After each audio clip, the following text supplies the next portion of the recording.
La filosofía es algo así como la matemática de las palabras. Filosofar no es ni tan ajeno ni tan difícil. Los modos geométricos, la refutación. Ahí tengo yo otra pregunta.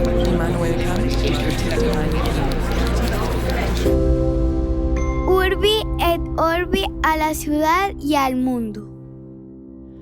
Buenos días, buenas tardes, buenas noches.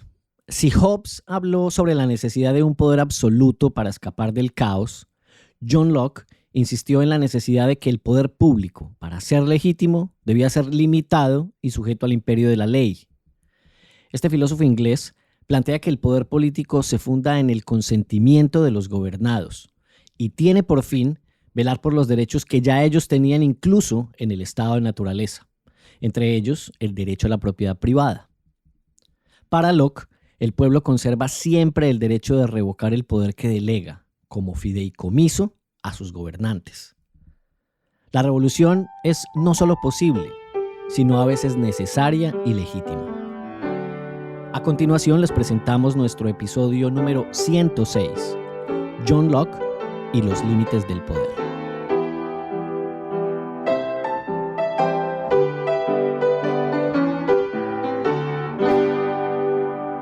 Compañero David Zuluaga, me alegra mucho volverlo a ver en una semana, 2 veces, imagínese usted.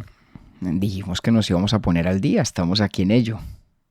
Y estamos pagando la deuda que explicamos en el episodio anterior. La izada de bandera tiene que ver con esto, de hecho. Ella se llama Tamara Ocampo, vive en Medellín, tiene 22 años. Y ayer nos escribió un mensaje muy bonito. Estuvimos hablando ahí, cruzamos un par de mensajes en Instagram, pero tiene que ver por qué. Porque ella dice que nos conoció como en el 2022, o sea, 2 años después de que nosotros empezáramos, y que entonces lo que ha hecho es dosificar los episodios para que no se le acaben. Entonces me parece una cosa muy bonita, además de todas las cosas que me contó, digamos que en su familia, aunque ella estudió otra cosa, pues es familia de sociólogos, filósofos y de trabajadores sociales, y pues que su gusto por la filosofía viene desde que era muy niña. Qué bueno. Me cayó muy en gracia eso de pues que los dosifique. Le dije, bueno, la buena noticia es que en este parte de fin de semana vamos a publicar 2 veces seguidas, lo cual ahí como que medio compensa el tema. Entonces, pues nada, saludamos allá a Tamara. Gracias por escribirnos, por escucharnos y más que merecida la izada de bandera. Y el dato inútil pero divertido tiene que ver con música. A mí me gusta mucho hacerle preguntas a usted de música para ver si conoce o no conoce los artistas en mención. Exacto. De mi ignorancia. Por fortuna en este podcast el único que se burla del otro soy yo con los datos de cultura popular, porque si usted se burlara de mis gazapos filosóficos, pues esto ya hubiera terminado hace mucho tiempo. Usted conoce la banda de rock, es heavy metal incluso, Van Halen, o ha escuchado el nombre.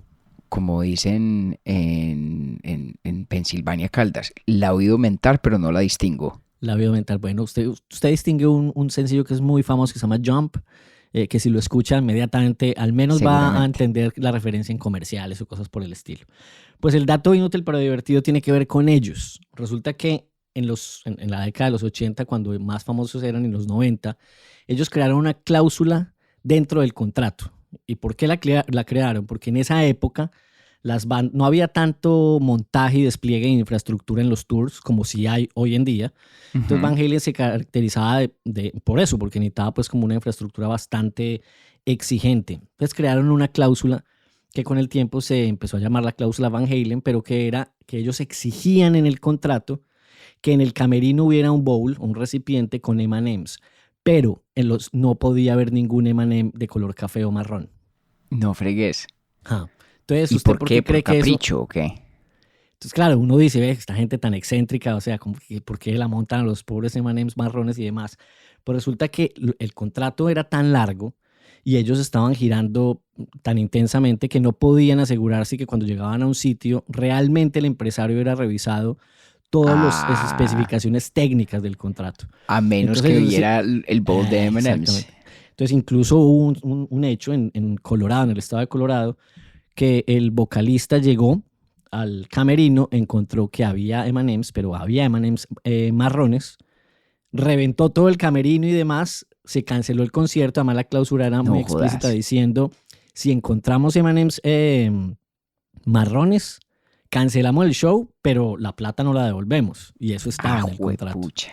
Entonces el tipo vuelven al camerino y demás, cancelan el show y todo lo, digamos, pues fue noticia. Pues el escenario, la pista de básquetbol donde estaba construido ese escenario se hundió ese día. Es decir, carajo, que o sea que evidentemente... sirvió su propósito. Entonces ese es el artículo 126 de ese contrato que con el tiempo empezó a conocerse, digamos, que en la industria de los conciertos y de la industria cultural en general como la cláusula Van Halen. Oiga, pero está bueno eso cuando uno tenga que hacer un contrato largo, meter una cláusula Van Halen para ver si el otro sí lo leyó y si sabía lo que estaba firmando. Tiene Está mucho buena la sentido, idea. es bien Está buena inteligente, la entonces se idea. la deja pues. Se les Empecemos a abona. hablar de John Locke.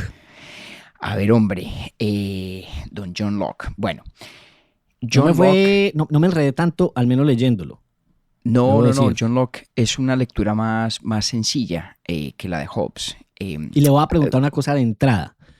ver. Siendo de la misma parte y compartiendo el mismo tiempo, ¿en qué radicaba que escribieran tan distinto? Porque al final del día, pues digamos que sus influencias tuvieron que ser muy parecidas. Pues sí, hasta cierto punto. Obviamente las diferencias estilísticas propias del hecho de que son dos intelectuales diferentes, con temperamentos distintos, con intereses divergentes. Yo creo que sí hay una diferencia de fondo entre los dos como filósofos. Uh-huh. Si bien Locke es una figura que ha sido mucho más políticamente influyente que Hobbes, ¿no? O sea, nadie ha salido a hacer una revolución o a instaurar un gobierno expresamente fundado en premisas hobbesianas, pero sí lo ha sabido quienes lo han hecho sobre la base de principios de John Locke, entre esos Thomas Jefferson, por ejemplo. Uh-huh. Entonces, si bien Locke ha sido más influyente en la realidad política e histórica de muchas sociedades, en particular del mundo anglosajón, Hobbes es un pensador muchísimo más sistemático. De hecho, hay un gran estudioso de John Locke que se llama Peter Laslett, y Laslett tiene por ahí una frase que es un poco fuerte acerca de John Locke, y dice que de todos los grandes filósofos es el menos consistente de todos. Porque de hecho, además, si quieres, pues hablamos un poquito de eso. La filosofía política de Locke no tiene una unidad sistemática clara en relación con la otra gran parte de su pensamiento y que lo hace tan famoso en la historia de la filosofía, que es su versión del empirismo, su doctrina empirista, de la que tratamos hace ya unos años cuando hicimos esa serie sobre el mismísimo Locke, Hume y Berkeley como los capitanes intelectuales del empirismo inglés. Y hay inconsistencias importantes porque Locke no era un filósofo sistemático en el sentido en que lo era Hobbes. Para Hobbes, si usted lee el Leviatán, bueno, usted lo ha leído, pero si alguno de nuestros eternamente 5 pelagatos decide leer el Leviatán, se va a dar cuenta que el libro, que es una teoría política, una filosofía política, arranca con una filosofía del ser humano, con una antropología. Arranca hablando de psicología, de la naturaleza del cuerpo, de la naturaleza de la mente, de qué es la voluntad, de etcétera, etcétera. Para Hobbes, el conjunto todo de su filosofía constituye un sistema y un sistema coherente. Hobbes es un pensador en eso mucho más lógicamente exigente y, por lo tanto, consistente que el propio John Locke. Y eso de golpe le da a la lectura de sus textos respectivos un sabor diferente. Cuando Locke está hablando de política, lo hace incluso filosofando acerca de la política de una manera un poco más aterrizada, si se quiere, y menos teóricamente quisquillosa que el propio Hobbes. Hobbes era un obsesivo de la coherencia, de la precisión, de hacerlo todo explícito, mucho más que el propio Locke, que, repito, es no obstante una figura más influyente en la realidad política que el propio Hobbes, siendo ambos evidentemente autores de extraordinaria importancia filosófica, ¿no? No siempre lo que marca en la historia de las ideas se traduce en preponderancia de la praxis. Hay muchos pensadores que han sido muy importantes en la práctica, en la praxis de la política, por ejemplo, que no son grandes filósofos. Eso es relativamente común y viceversa también. Por ahí empieza a haber diferencias antes de que abordemos las de fondo, las sustanciales Claro. a sus ideas respectivas. De golpe es bueno, Octi, empezar a propósito del contraste que usted indaga en el estilo de escribir de ambos. Es bueno empezar por establecer la relación temporal. Locke es un pensador que aparece en la escena, digamos, 2 generaciones después de Hobbes, más o menos mal contadas, ¿no? Si Hobbes es de finales del siglo XVI, Locke nace en 1632, su teoría política fundamental, que son los tratados sobre la naturaleza del gobierno civil, se publican en 1690. Ok. Es decir, unos casi 40 años después del Leviatán de Hobbes, ¿ya? Es posterior, pero Hobbes está en la memoria, Hobbes está todavía en el ambiente y no solamente Hobbes. De hecho, hay otro pensador que es más importante para Locke como punto de referencia en la dialéctica de su tiempo, que es Sir Robert Filmer. Ahora le cuento un poquito de Filmer. Vale. Entonces, ¿por qué es importante esa precisión histórica? Porque además coinciden esas 2 vidas con 2 momentos muy diferentes de la historia política de Inglaterra o del Reino Unido. En el caso de Hobbes, lo dijimos en el primer capítulo que le dedicamos, pues a Hobbes le toca la guerra civil, le toca el juicio al rey Carlos I, el protectorado Sí. de Cromwell, la restauración monárquica con Carlos II. A Locke le toca una cosa muy distinta, le toca un momento de la historia inglesa que se conoce como la Revolución Gloriosa, que fue en 1688, en el 88 y en el 89. Básicamente, en muy resumidas cuentas, la Revolución Gloriosa fue una reacción del Parlamento inglés en contra de el rey James II, que era católico. La gran preocupación que inspira la Revolución Gloriosa es la de que Inglaterra se vuelva una nación gobernada por un monarca sujeto a la autoridad del Papa. Eso para los ingleses pues es anatema, ¿cierto? Y en efecto, fruto de la Revolución Gloriosa, que no es violenta, a diferencia de la guerra civil que le tocó a Hobbes, fue fundamentalmente una revolución política, una revuelta política, en la que los parlamentarios, el parlamento, se impuso y llamó a la hija del rey y a su esposo, William of Orange, que era además holandés, para que asumieran la corona inglesa, con el fin de garantizar una sucesión protestante en la corona inglesa. Más allá de los detalles históricos de la Revolución Gloriosa, lo que me parece muy importante precisar es que hay una íntima afinidad entre el tipo de transformación política que les tocó a cada uno de estos 2 pensadores, Thomas Hobbes y John Locke, y el tipo de filosofía que produjeron. No vamos a caer en la simplificación vulgar de decir que ellos estaban escribiendo en virtud de esos fenómenos para simplemente darles una manifestación, una expresión filosófica. De hecho, los tratados del gobierno civil de Locke los escribieron antes de la Revolución Gloriosa. Pero hay una afinidad que es importante, porque en ambos casos hay una disolución del modelo de gobierno por una crisis política profunda. Pero en el caso de Hobbes, esa guerra civil fue marcadamente violenta, atrozmente violenta. No así en el caso de John Locke y la Revolución Gloriosa. Y eso es importante porque se aúna, o mejor, se refleja en la gran diferencia, a mi juicio, de sus 2 visiones de la cuestión pública, de la cuestión política y por lo tanto de sus filosofías, y es la idea del estado de naturaleza. Ya hemos hablado un montón de la de Locke. Es de la de terrible. Perdón, de la de Hobbes. Es terrible. Es equivalente a un estado de guerra. Sí. La de John Locke no. En el estado de naturaleza de John Locke no hay gobierno, pero sí hay sociedad. Es un estado prepolítico, pero no presocial.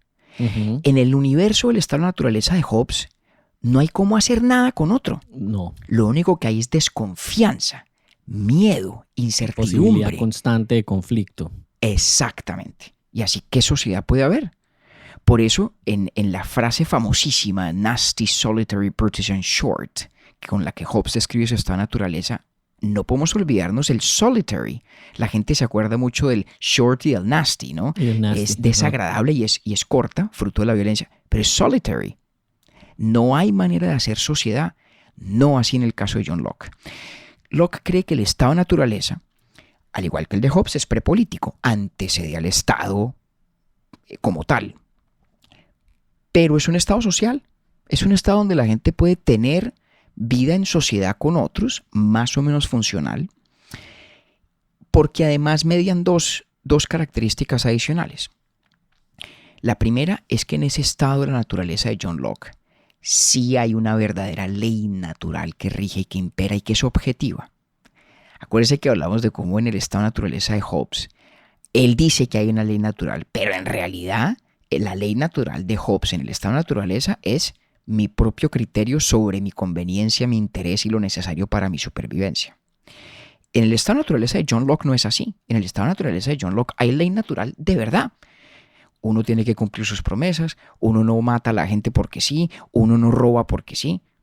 Y la ley natural está y tiene plena vigencia y tiene ese carácter social, es decir, de cuidar las buenas relaciones entre las personas. Es mucho más parecida a la ley natural de Hugo Grocio, es mucho más parecida a la ley natural de la escolástica tomista.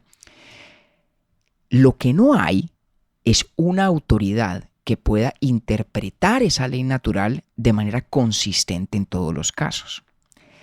El problema del estado de naturaleza de John Locke no es que no hay reglas, no es que no haya confianza, esos son los problemas de Hobbes.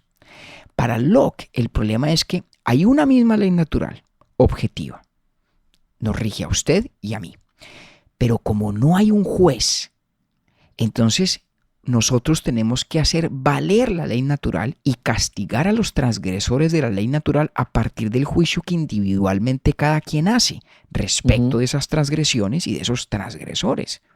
Es un problema muy diferente. Es que es un problema técnico. No es un problema estructural en el sentido de que no haya reglas comunes. Sí, las hay. Claro que las hay. Son las reglas de la ley natural, que es de carácter objetivo. Lo que no yo tengo hay... una pregunta que seguramente usted o me responde ya o me la va guardando. Y es que cuando yo estaba leyendo esa parte, me enredé con el tema de las ideas innatas, porque yo siento que él va en contra de ellas. Entonces digo, pero ¿acaso estas no son entonces ideas innatas? Oiga, chapó. Lo que le decía yo de la frase de Peter Lanslet. Papá. No joda, venga, donde le pongo la estampa, la medalla. La Isa de bandera ahora es para usted, porque exactamente esa es tal vez la más protuberante inconsistencia entre el Locke de los tratados del gobierno civil y el Locke empirista de los ensayos sobre el entendimiento humano. O del ensayo sobre el entendimiento humano. Exactamente por eso. Porque un empirista a rajatabla, como el Locke del ensayo del entendimiento humano, tendría que preguntarle a su otro yo, a su alter ego, claro. Óigame, ¿y de dónde sale esta ley natural objetiva? Eso suena bastante sospechoso en la medida en que parece, exactamente usted lo ha dicho, una idea innata. Sí. Usted ha puesto el ojo exactamente en el punto de mayor tensión y por eso es que Locke en el conjunto de su obra no nos ofrece un sistema de la coherencia y de la integridad intelectual y lógica que sí nos presenta Hobbes. Hobbes, claro. Entonces, ahí lo único que podemos decir es, tiene usted razón, ahí hay una tensión no resuelta por pluma del propio Locke. Muy bien. Entonces, hay una gran diferencia en el punto de partida a partir del cual construimos la teoría del Estado y la justificación del Estado. Claro, como el estado de naturaleza de Locke es social, aunque sea prepolítico, tiene unas reglas, aunque sean inconsistentes e imperfectamente aplicadas porque se carece de un Estado que unifica el juicio respecto de sus incumplimientos. Por esas razones, Locke es mucho más enfático que Hobbes al insistir en que el estado de naturaleza sí ha existido históricamente y muchas veces. Y tiene toda una sección del segundo tratado del gobierno civil donde lista lo que él juzga son una cantidad de ejemplos, entre ellos el de las colonias americanas, ¿sí? Que dan cuenta de que el estado de naturaleza, como él lo describe, como un estado social prepolítico, donde hay obligaciones y deberes para con los demás, donde hay ley natural objetiva, como una cosa que en efecto es cierta históricamente hablando. y el énfasis de Locke en la veracidad histórica del estado de naturaleza es mucho más marcado que en el caso de Hobbes, donde además, filosóficamente hablando, no es importante para Hobbes que es el estado de naturaleza como él lo concibe haya tenido realidad histórica o no. Entonces, el punto de partida es muy distinto y es, insisto, consonante con el clima político de la Inglaterra que a cada uno le tocó. Es que la de Hobbes era de un grado de inestabilidad, de violencia muy marcado. El de Locke terminó en una revolución pacífica, que por eso se llama la Revolución Gloriosa, de un cambio sustancial de gobierno, es decir, un cambio en la línea y los principios de sucesión monárquica, pero fruto de una resistencia política organizada de los parlamentarios, que es una cosa muy distinta de una guerra social de una guerra civil, perdón, donde termina muerto el rey e impuesto el protectorado de Cromwell. Ok, entonces, punto de partida muy distinto. Y dije que tenía dos características. Entonces, una es esta realidad de la ley natural objetiva que permite que el estado de la naturaleza de Locke sea social, aunque no político. Segunda característica, ya la señalamos a finales del capítulo anterior. A diferencia de Hobbes, Locke cree que en el estado de naturaleza hay propiedad privada, hay derechos de propiedad. Para Locke, la propiedad es esencialísima a la vida política. No se puede entender la razón de ser del Estado y la relación de los individuos con el Estado si no es por vía del concepto de la propiedad privada. Y aquí usted va a oír muchos ecos de lo que ya hablamos nosotros cuando hicimos nuestro capítulo sobre el pensamiento libertario a partir de las ideas de Robert Nozick. Y lo dijimos en su momento, porque es que Nozick la saca ¿de dónde? De Locke. De Locke. ¿Qué dice Hobbes? Una propiedad, o sea, un derecho de propiedad, no es nada ¿Hobbes o distinto. Hobbes, para explicar la diferencia. Hobbes primero. Vale. ¿Qué dice Hobbes? ¿Qué es la propiedad? ¿Qué es un derecho de propiedad, un derecho de dominio? Es fundamentalmente un derecho de excluir a otros del acceso, uso, goce, disfrute de algo que es mío. ¿Sí?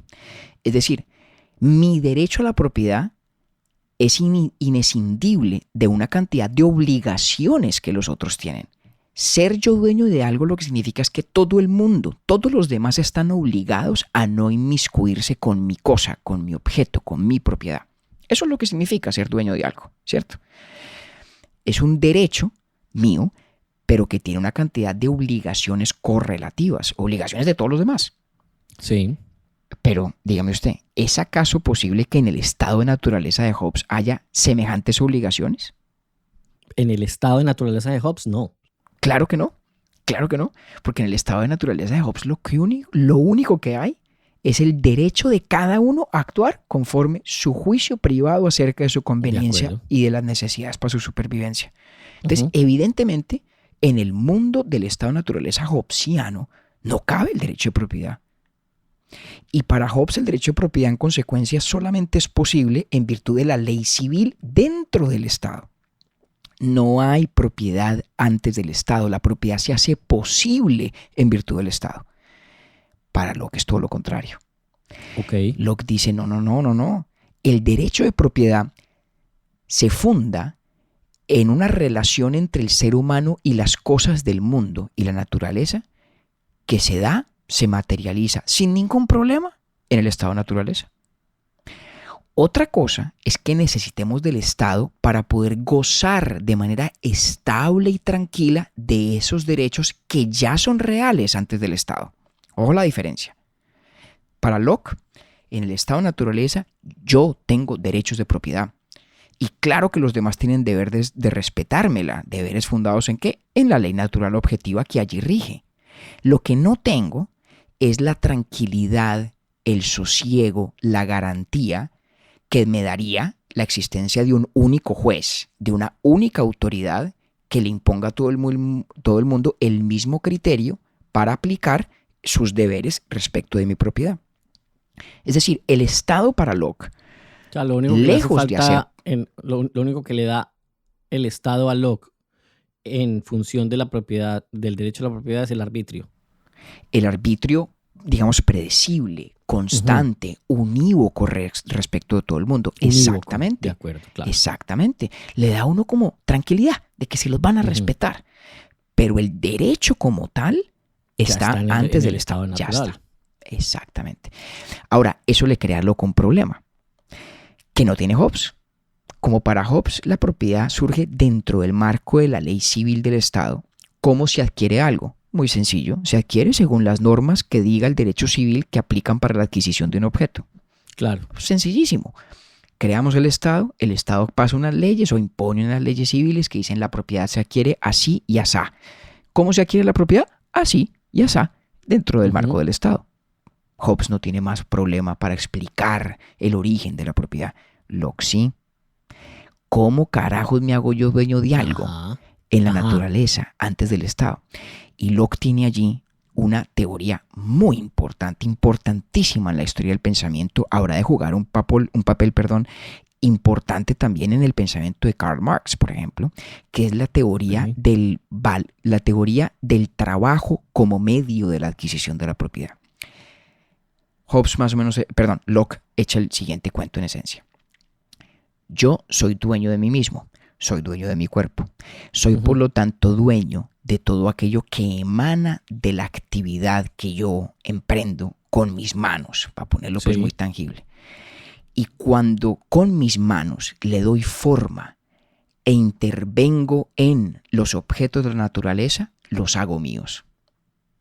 Es una cosa medio mágica. Sí. Yo voy caminando por una pradera en el estado de naturaleza de John Locke. De hecho. Claro, porque es la misma idea, idea fundamental de que la labor humana, el trabajo humano, le imprime al mundo natural un carácter que constituye una apropiación. Entonces, ¿en virtud de qué me hago yo propietario de algo? De mi trabajo, no de la ley civil, de mis manos. De la generación de valor. Exacto. Por ejemplo. De imprimirle, digamos que, para no ir de la generación de valor entre comillas, porque, por ejemplo, si yo voy caminando por una pradera del estado de naturaleza de Locke y me encuentro una manzana que ha caído de un árbol y la cojo y la agarro, ya es mía. ¿Qué tanto le imprimí valor? Okay. No sé yo, de pronto no mucho. Pero por lo menos al objeto le imprimí el efecto. Pero le imprimí el efecto. Me la imaginé como Heidi de la pradera. Pero sí, claro. Pero es una teoría que tiene muchas complicaciones.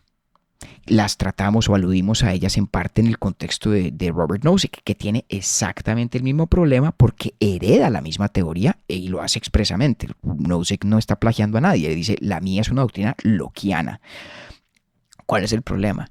Que si usted se pone a investigar la cosa y a pensarla, ¿en qué consiste esto de que yo le mezcle mi voluntad o mi labor a un objeto? Esa vaina es medio misteriosa, casi mágica.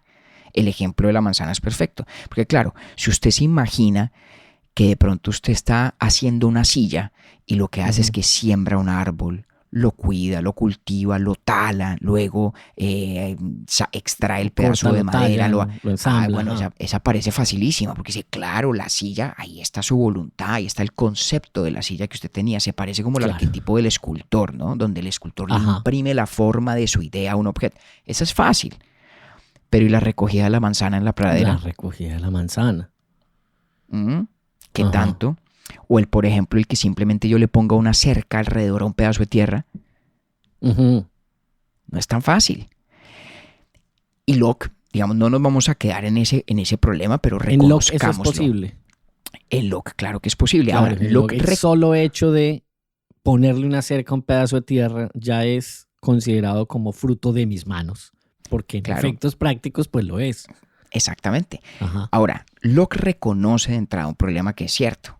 Y es hasta dónde físicamente se extienden los límites de esos efectos de lo que mi voluntad le imprime al mundo. Le pongo el ejemplo clásico de que además trata Robert Nozick en su libro de Estado, Anarquía y Utopía es ¿qué tal que yo cogiera una lata de sopa Campbell y la virtiera sobre el mar Caribe? Entonces, ¿qué? ¿He mezclado yo de repente mi labor y mi intencionalidad con todos los mares o con la totalidad del Caribe? Entonces, ¿todo eso es mío? Eso lo dice Nozick. Nozick reconoce que esa es una objeción, que ese es un problema, Vale. y es hasta dónde se extiende ese ejercitar de mi voluntad. O sea, si yo me paro en esa misma pradera y Claro. empiezo a mirar en lontananza y digo, hasta allá va lo mío, bueno, pero como por qué hasta ahí, ¿por qué no más Ujú. allá? O sea, Más acá, tal cual. hay un problema de trazar límites, porque claro, como la exigencia no puede ser que yo le doy literal forma a las cosas, en cuyo caso nadie podría adueñarse de tierras, por ejemplo, Ujú. sino que es un requisito muy, muy, muy mínimo, muy sutil de manifestación de mi voluntad y de expresión de mi voluntad respecto a los objetos del mundo. No es obvio, no es trivial la pregunta, ¿cómo se le traza límite a eso? ¿Hasta dónde? Y entonces Locke famosamente tiene lo que se llama la cláusula, o en inglés el proviso, que es como una cláusula limitante del poder adquisitivo del labor o de la La o del cláusula Van trabajo. Halen de Locke. Exactamente. Ujú. Vea pues, ¡ay María! Someone's on fire today. Y entonces, ¿qué dice Locke? Usted puede apropiar con dos condiciones. Siempre y cuando quede suficiente para los demás de aquello de lo que usted se está apropiando. Resolvimos ahí el problema de los mares, ¿no? Yo no me puedo Ajá. apropiar de la totalidad del Vale. agua. Y segundo, siempre y cuando aquello de lo cual usted se apropia no termina siendo desperdiciado. Es proporcional al goce o al uso que usted puede dar. Esa segunda cláusula tiene otros problemas. Y es que, claro, cuando usted crea un régimen de propiedad, ¿qué es posible también? La acumulación. Entonces, significaría, según la teoría de Locke, que hay límites absolutos u objetivos a la cantidad total de propiedad que una persona puede tener. Problemas difíciles. Pero volviendo a lo nuestro. El estado de naturaleza de Locke, totalmente distinto del de Hobbes, es social, aunque, como el de Hobbes, sea también prepolítico. En él operan e imperan las leyes objetivas de la naturaleza, que son leyes morales que limitan nuestro comportamiento frente a los demás, y una de las maneras como se hace concreta esa limitación es en los derechos de propiedad que son reales. Entonces, fíjese, en el mundo de Hobbes necesitábamos el Estado casi que a toda costa, porque es que sin Estado no hay vida, no hay vida social, no hay garantía de supervivencia, no hay propiedad, no hay nada. La urgencia del Estado es infinitamente mayor en la imagen que nos pinta Hobbes. En el caso de Locke, menos. ¿Se necesita? Sí. Pero si no lo hubiera, tampoco es el fin del mundo. Y eso es muy importante. Porque para Locke, la disolución del Estado no es la tragedia que constituye en el caso de Hobbes. Y por eso, me anticipo un poquito, Locke no era el absolutista que sí era Hobbes. Ok. Entonces, ¿qué nos dice Locke? El problema que tenemos es que tenemos estos derechos de propiedad, pero carecemos de adjudicación consistente y unívoca, como usted había dicho hace un momento. Entonces, ¿qué hacemos? Creamos un Estado. ¿Y qué es crear un Estado para Locke? Es que cada uno renuncia al derecho que tiene de hacer cumplir la ley natural y, digamos, juntamos todos esos derechos individuales en la comunidad política, en el pueblo, y ese es el soberano, en esencia, el que goza de esos derechos. Y ese pueblo soberano que goza de esos derechos delega dos poderes y los delega de manera relativamente independiente. Por una parte, delega el poder legislativo, que es el de hacer leyes. Por otra parte, delega el poder ejecutivo, que es el poder de sancionar y de castigar a los transgresores de las leyes. Esa separación en Locke es muy importante. En Hobbes, no. En Hobbes el soberano es el soberano y el soberano puede mandar con decretos, con edictos, con leyes, como quiera mandar, prácticamente. No en el caso de Locke. En el caso de Locke, la razón por la cual nos juntamos para constituir una sociedad restringe, limita de entrada lo que las instituciones políticas pueden hacer. Y por eso la filosofía de Locke es, desde su punto de partida, una filosofía de gobierno limitado, de gobierno con límites, que es antítesis de lo que hemos visto con Baudin, con Juan Bodino y con Hobbes. Entonces fíjese que hay una proporcionalidad entre el hecho de que el estado de naturaleza de Locke no sea tan dramático, no sea una cosa tan mala, no haya que huirle tan radicalmente, Sí. y el hecho de que el estado de Locke tiene una cantidad de limitaciones. Una de ellas es que no puede ese Estado ser un poder arbitrario. Tiene que ser un poder que se ejerce sujeto a la ley. No hay tal condición en el caso de Hobbes. No la Por hay. eso él sí trae al baile la palabra legitimidad. Digamos O que no eso, necesariamente.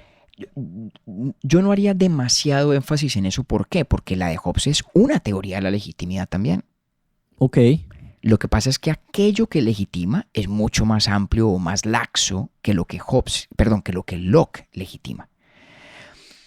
Ahora, esto Me que le gusta estoy diciendo, esa aclaración. Porque Esto yo que sí le me estoy estaba diciendo- enganchando mucho en esa palabra.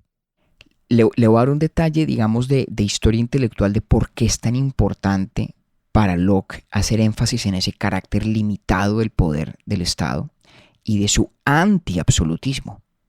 Obviamente para Locke la idea de un monarca absoluto es incompatible con la idea de un gobierno civil, porque la razón por la cual nos juntamos para hacer gobierno es para que haya una adjudicación Claro. acorde con la ley que garantice nuestros derechos que ya existen, que son fundamentalmente derechos naturales y de propiedad. Mejor, derechos que incluyen el derecho natural a la propiedad, ¿cierto? Sí. La filosofía contra la cual, o mejor, la teoría política contra la cual está estructurando Locke su argumento no es la de Hobbes. Por lo que le decía hace un rato, Hobbes fue filosóficamente extraordinario, pero no fue políticamente muy influyente. Está discutiendo Locke contra un tipo que fue, ese sí, muy influyente en su época, que era Sir Robert Filmer. Escribió un libro que se llama Patriarca. La tesis de Sir Robert Filmer es que el poder político es derivado del poder paternal. Es decir, los gobernantes respecto de los pueblos tienen la misma autoridad que tienen los padres respecto de los niños. Y tiene toda una teoría que rastrea el origen del poder político a Adán. Y básicamente Filmer lo que dice es el poder paternal en la familia, y digo paternal a propósito porque obviamente es en una visión patriarcal de la autoridad, ¿no? El poder paternal en la familia y el poder político en la sociedad son lo mismo, son el mismo tipo de poder, tienen la misma fuente de legitimidad y las mismas facultades. Ahora, el poder, por lo menos en la concepción de Filmer, el poder de un padre sobre un hijo es un poder arbitrario. ¿En qué sentido? En el que el niño está sujeto al arbitrio del papá, a la voluntad del papá.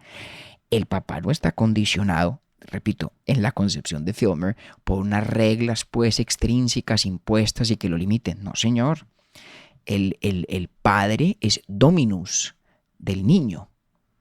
Y lo mismo es cierto del gobierno. Filmer es un absolutista, como lo era Hobbes, como lo era Bodino, a su manera, con una visión patriarcalista, además filosóficamente menos sofisticada, pero muy importante históricamente.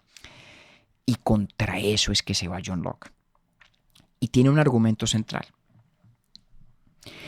Acuérdese que en el argumento en favor del absolutismo, en Bodino y en Hobbes, la idea central es, para que una sociedad funcione, tiene que haber una autoridad inapelable en todos los asuntos públicos. Tiene que haber alguien cuya decisión sea última, punto, en todos los temas, sin contradicciones. Y por eso el soberano de Bodino, el soberano de Hobbes, no admite ninguna restricción, ninguna limitación, ¿cierto? Locke dice que esa tesis tiene el siguiente problema. Es un problema clásico del derecho romano, que se resume en una frase muy famosa: nemo iudex in sua causa. Nadie ha de ser juez en causa propia. El problema es que cuando hay un conflicto entre lo que dice el soberano y el bienestar del pueblo, o sus intereses o sus convicciones, el absolutismo en efecto lo que dice es que el soberano puede ser juez en su propia causa. O sea, si yo soy el monarca absoluto bodiniano o hobbesiano y yo hago una cosa que la gente cree que es atroz y atentatoria contra sus derechos o sus intereses, y hay un conflicto, en el paradigma absolutista, ¿quién dirime el conflicto? El monarca absoluto, el soberano absoluto, ¿cierto? Sí. Y Hobbes dice, eso es imposible, Porque en derecho, en la concepción más elemental de la justicia, acuérdese, estamos aquí en una filosofía donde hay ley natural objetiva, por encima de todo, por encima del contrato social, del consentimiento, de la autoridad política, de todo. A la luz de esa ley natural, no es lógico que una persona sea juez y parte. Juez y parte, ajá. Nemo iudex in sua causa. Nadie ha de ser juez en causa propia. Pero el absolutismo lo que hace es volver al soberano juez en su propia causa y por eso es inaceptable. Claro. Ahora, la comunidad política en Locke, ¿cierto?, es la que reúne todos esos derechos que individualmente cada uno tenía de ser el juez de la ley natural. Ese es el estado de naturaleza de Hobbes. Es un estado donde todos somos jueces de la misma ley, pero todos somos jueces. Entonces no hay unidad de la adjudicación, usted lo ha dicho. Esos derechos se juntan en la comunidad política. Por lo tanto, implícitamente, ¿quién es el soberano? En Locke, el pueblo. ¿Cierto? El pueblo es el soberano. Ahora, hay un detalle muy interesante. El pueblo de Locke no hace un contrato con quien va y ejerce el gobierno.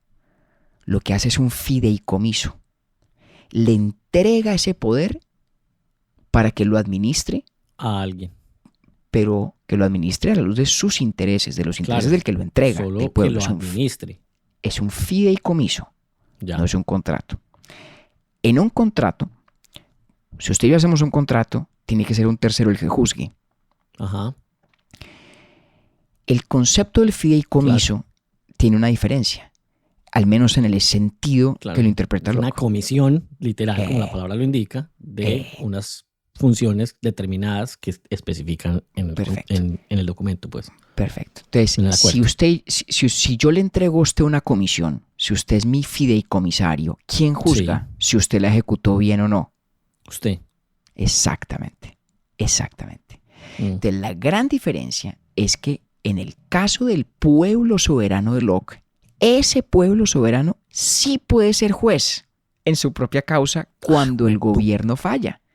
Porque es que el gobierno lo que tiene es un fideicomiso del pueblo. Entonces, ¿quién es el juez de si el fideicomiso se ha ejecutado bien o no? El pueblo.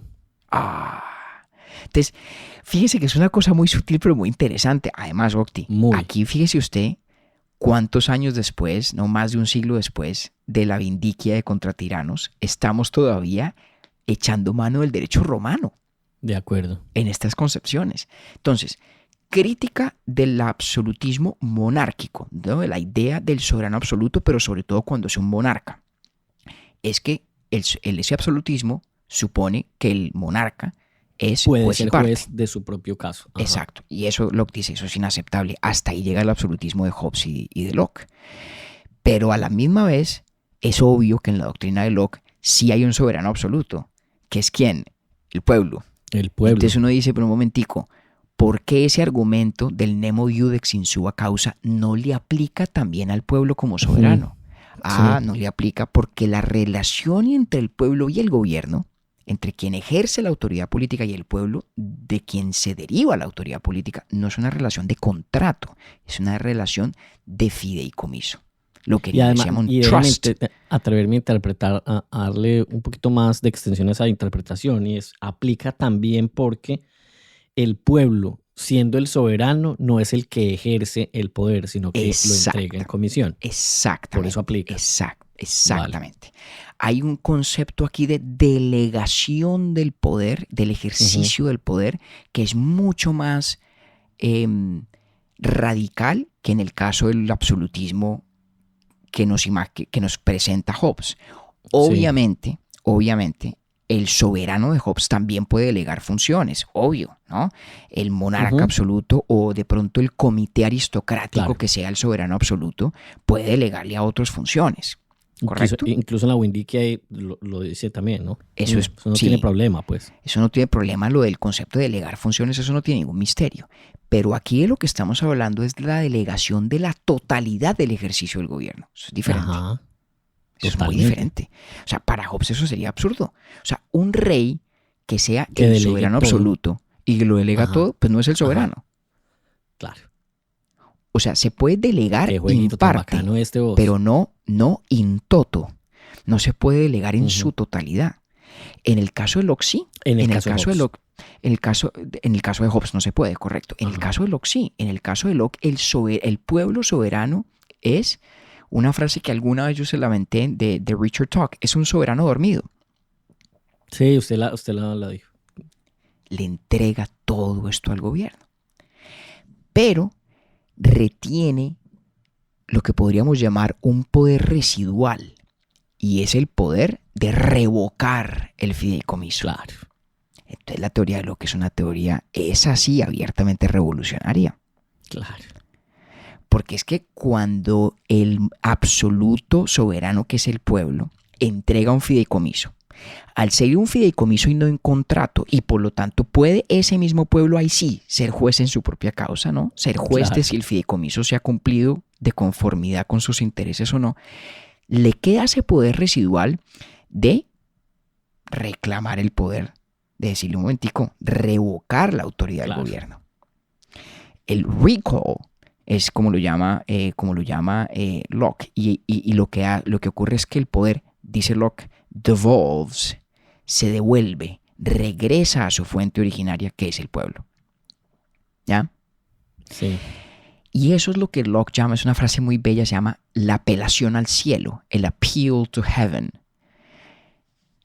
Como entre el pueblo y el gobierno en un conflicto de esos, no hay un juez. Lo único que hay es el pueblo confiar en su propio juicio y en su criterio, que es una apelación a Dios, una apelación al cielo.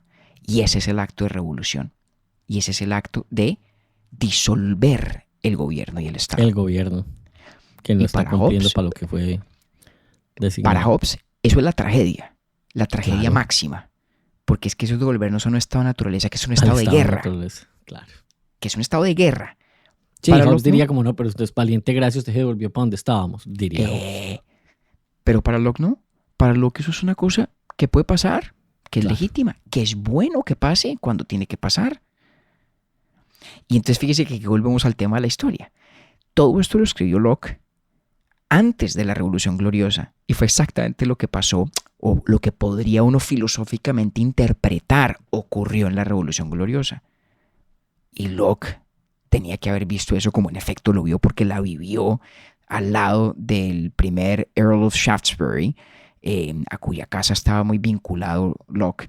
La vio. ¿Qué tuvo que pensar Locke? Maravilla, caramba, exactamente, aquí está. Aquí está el pueblo, revocándole a un gobierno el fideicomiso mal ejecutado para luego instaurar el que le conviene. ¿Es eso técnicamente una disolución del estado político y un retorno al estado de naturaleza? Sí. ¿Y cuál es el problema? Mire lo bien que salió. Eso funciona cuando tiene que funcionar. Eso a veces es necesario. Claro, no es sorprendente que para un tipo como Thomas Jefferson, Locke fuera el gallo, no Por Hobbes. supuesto, no Hobbes. por supuesto. Ahora, no tenemos en Locke nada que siquiera se acerque a la sofisticación conceptual que nos da Hobbes del concepto del pueblo, por ejemplo. Que aquí caemos en la trampa que ha sido tema recurrente de este diálogo, esta temporada, Octi. Todo eso suena perfecto, pero ¿y quién es el pueblo? ¿Y Ajá. quién actúa en nombre del pueblo? ¿Y quién proclama en nombre del pueblo el momento de la apelación al cielo? Él también ya lo da por sentado prácticamente. Acepta el principio de la mayoría, el principio de las Ya. reglas de la mayoría. Pero entonces imagínese eso usted por un segundo. Significa que en estricto sentido el pueblo tendría que votar para que la mayoría diga si hacemos una apelación al cielo o no. ¿Y quién organiza ese voto? Sino el Claro. gobierno. O sea, Claro. la cosa no es tan sencilla. En la praxis, en la realidad histórica, esa apelación al cielo no emana, casi nunca ha emanado de un fenómeno mayoritario. Pero entonces, ¿cómo Además, sabemos? Que lo mencionamos en el episodio anterior. No es mayoritario, puede ser multitudinario. Puede ser que es multitud y distinto. puede ser una gran Ajá. multitud que es una minoría. Claro. Entonces ese es el pueblo. O pueden ser los parlamentarios de la Revolución Gloriosa. Entonces son ellos el pueblo. Entonces son ellos los que hablan por el pueblo como nos lo sugería la Windicia de los magistrados menores del reino, que son Ajá. los voceros del pueblo. Pero entonces ¿en virtud de qué son los voceros del pueblo? Bueno, de pronto en el caso del Parlamento los que son elegidos porque lo han sido y los lores de la Cámara de los Lores de Inglaterra Sí. que están ahí por herencia. O sea, hay una cantidad de vacíos filosóficos, digo vacíos, a la luz del estándar que nos traza Hobbes. que creo O sea, que el más sofisticado para concebir el de lejos. pueblo es Hobbes de lejos. De lejos. Y no hay eso en Locke aún. Hay digamos, el uso de una comprensión intuitiva del pueblo, de lo popular, del interés del pueblo, todas estas cosas. Pero a la hora de la concreción, ¿quién habla en nombre del pueblo? Es un tema central. Es una cuestión de toda la importancia del mundo. Podríamos decir en gracia de discusión que en la Inglaterra de 1688 seguramente las mayorías populares inglesas se oponían radicalmente a tener un monarca católico porque por la inquietud de una corona supeditada a la autoridad del obispo de Roma. Sí. Eso es una conjetura muy razonable. Pero ¿y qué tal que no fuera así? ¿Qué tal que no fuera así? Entonces esos parlamentarios, ¿en virtud de qué eran el pueblo? Hay un problema muy serio. Sí, Un problema muy serio que no nos resuelve Locke. Pero sí vio usted, en cambio, cómo tiene una gran creatividad, al menos en mi lectura, para, primero, construir una noción del estado de naturaleza, como hemos dicho, que de entrada limita lo que es posible hacer en el ejercicio del poder político. Eso ya es una talanquera contra el absolutismo, porque del estado de naturaleza venimos con derechos reales, cosa que no era cierta en Hobbes. 2, esta noción de que la fuente del poder del Estado no es, como en Hobbes también, el que yo puedo hacer lo que me dé la gana a la luz de mi criterio y mi juicio por mi propia autopreservación, sino una cosa muy distinta, y es que es el derecho que tengo de imponerle castigos a otros por vulnerar la ley natural. ¿Sí? Es casi como si en el del estado de naturaleza de Locke todos somos vigilantes. ¿Sí? Somos como ¿cuál es el vocablo en español? Se me escapa, pero somos agentes de la ley sin que haya una ley que nos lo delegue distinta a la natural. Pero esta creatividad también tan importante de decir, ojo, no es un contrato en estricto sentido, es un fideicomiso. Y por eso, aunque el monarca absoluto no podría ser juez en propia causa en un conflicto con los intereses del pueblo, el pueblo que es el soberano sí puede ser juez de cuando un gobierno ha traicionado la confianza que se le entrega en ese fideicomiso del ejercicio público. Entonces, lo que resulta de Locke es una visión de supremacía del poder popular, ¿sí? De soberanía popular, de supremacía del poder legislativo, porque acuérdense que todo esto viene de la crítica hacia Robert Filmer. No queremos un poder político que sea arbitrario, que sea sometimiento al arbitrio, al capricho de alguien. Por lo tanto, es un poder sometido a reglas. Exactamente, sometido a leyes. Entonces, supremacía del poder legislativo sobre el poder ejecutivo, aun cuando los ejerza la misma persona. Locke no es Montesquieu, ¿no? Pero no importa, cuando el que lo ejerce el poder ejecutivo, que en este caso significa en realidad lo que nosotros llamaríamos el poder judicial, el poder de ejecutar las leyes, de hacerlas cumplir, tiene que hacerlo sometido a el poder legislativo, es decir, a la ley general. Oiga, qué belleza uno poder entender esa frase de Locke no es Montesquieu gracias a Urbi et Orbi. Imagínese, por ejemplo, que usted la entiende perfectamente. Y al final lo que nos queda es un reconocimiento de que la disolución del Estado, la disolución de las formas políticas de gobierno por la apelación al cielo del pueblo es legítima, no es el fin del mundo y a veces es hasta deseable. Pues claro que estamos hablando de una doctrina muy revolucionaria, casi anarquista. No es en vano que Nozick, ese gran lockeano, ya titula su libro Anarquía, Estado y Utopía. No es gratis tampoco que Locke se haya esforzado tanto por ocultar su autoría de los tratados del gobierno civil. Eso no se publicó con su nombre, a diferencia de todas las obras de Hobbes, ¿no? Hobbes no publicaba anónimamente, ninguna de las importantes. Creo que ninguna, pero ya me da cosa asegurar categóricamente lo que no recuerdo a ciencia cierta. Pero en el caso de los tratados del gobierno civil, es por una cláusula de su testamento que tenemos ahí sí evidencia fehaciente de que el autor era él. Todo el mundo sabía que era Locke, ¿no? Todo el mundo en la época todo el mundo sabía que era Locke. Sí, en los círculos en los que se leía Locke, claro que sí. ¿Y qué decía en el testamento? Pero el tipo no firmaba. en el testamento, ya no me acuerdo cómo era la cláusula, pero además venía renegando el editor. Y este texto, no sé qué, tan mal editado por fulano y tal. No sé. De verdad. Sí. Con nombre propio y todo, qué tan jodido. Sí, exacto. Entonces, ya vio usted esta conjugación de factores Sí. y cuán distinta es la imagen que nos pinta en comparación con Hobbes. Entonces, ¿son todas estas teorías del contrato social ampliamente entendido? Sí. Pero así son diferentes en sus detalles, en Sí. sus motivaciones y en sus implicaciones. Sí, claro, venimos de cosas muy distintas. O sea, Bodino, Windicke, luego Hobbes y luego este man. Y en cada una de las partes además, porque fíjese aquí, eso me llamó mucho la atención cuando lo estaba leyendo. La diferencia categórica que hay entre las visiones de estado natural en uno y en otro. Exacto. Eso. Y me gustó la aclaración que usted me dio ahorita en esta conversación, de no centrarme tanto en el argumento de la legitimidad. Sí, porque la lectura no es tanto... Porque digamos que a ello le daba como sí, en mi ejercicio de lectura lo estaba, pues no, a ver, tampoco voy a decir que lo estaba romantizando, porque no fue hasta ese punto, pero sí era como que ahí era donde yo decía, bueno, este tipo es el primero que habla de legitimidad en esta línea argumentativa, pero pues no era ahí lo más sólido o rico de su planteamiento.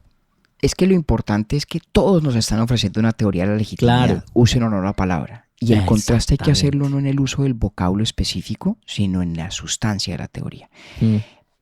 Nos vamos alargando, pero déjeme solamente decir una última cosa, que donde no la digan un capítulo de Locke, pues eso sí es fatal.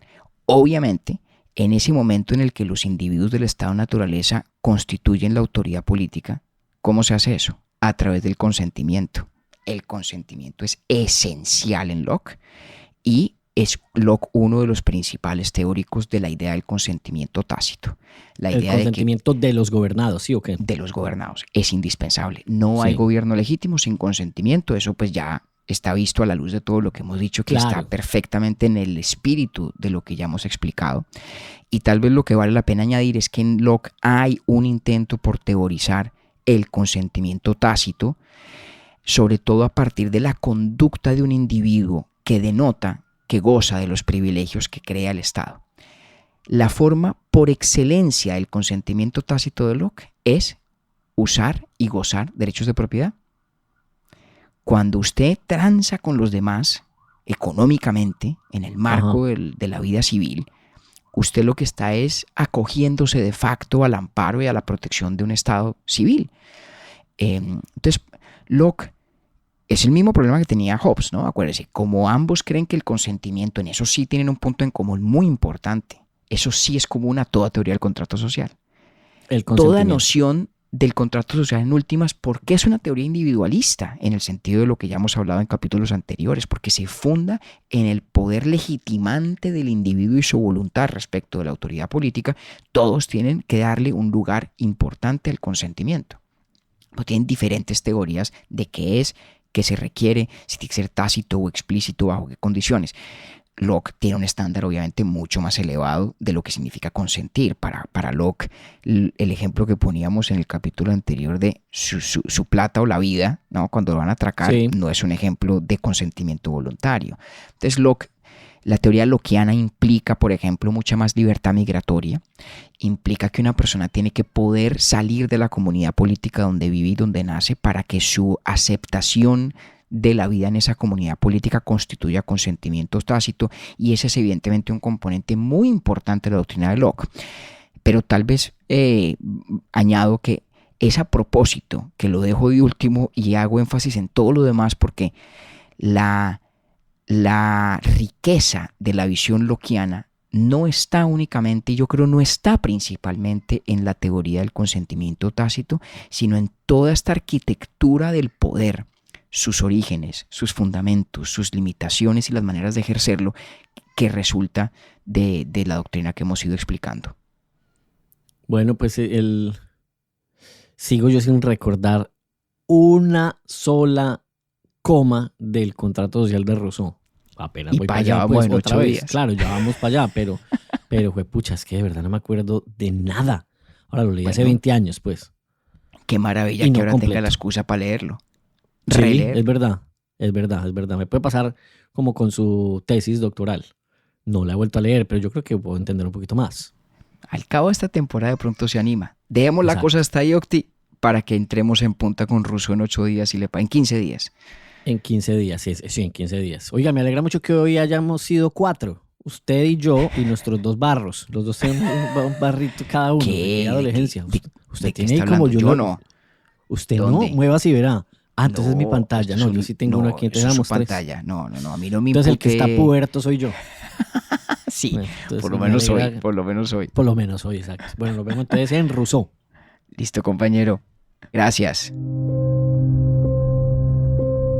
Urbi et Orbi es producido por Bielo Media, con la música original de Felipe Durán, la coordinación general de Camilo Zuluaga y la dirección creativa de María Cristina Pimiento. Agradecemos especialmente a Luchi y Titín por la voz del cabezote y nuestro logo. Nosotros somos David Zuluaga y Octavio Galvis. Feliz día, feliz tarde o feliz noche.